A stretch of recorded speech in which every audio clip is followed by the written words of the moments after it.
যে সমস্ত মানুষ আজ দুনিয়ার মধ্যে ধনী হয়েছেন, মালদার হয়েছেন, তারা যারা ফকির, গরিব, মিসকিন, এতিমদের সাথে অসৎ ব্যবহার করতেছেন, কাল কিয়ামতের দিন জেনে রেখেন আপনার জন্য ভয়াবহ আযাব রহিয়াছে।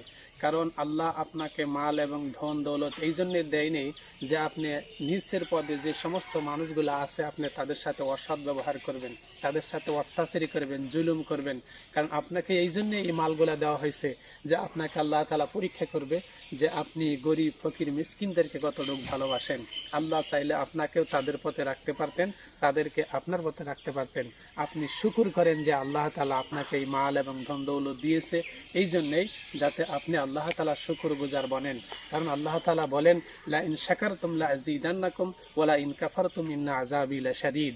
যে বান্দা আমার বস্তু পাইয়া, নিয়ামত পাইয়া আমার প্রশংসা করে, আমি তার বস্তুকে আরো বৃদ্ধি করে দেই।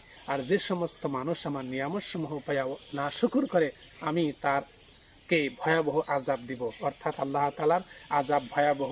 এই ভয়াবহ ধমকি অর্থাৎ হইল এই যে মৃত্যুর পরে তাকে আল্লাহ তাআলা ভয়াবহ সাজা দিতে পারে।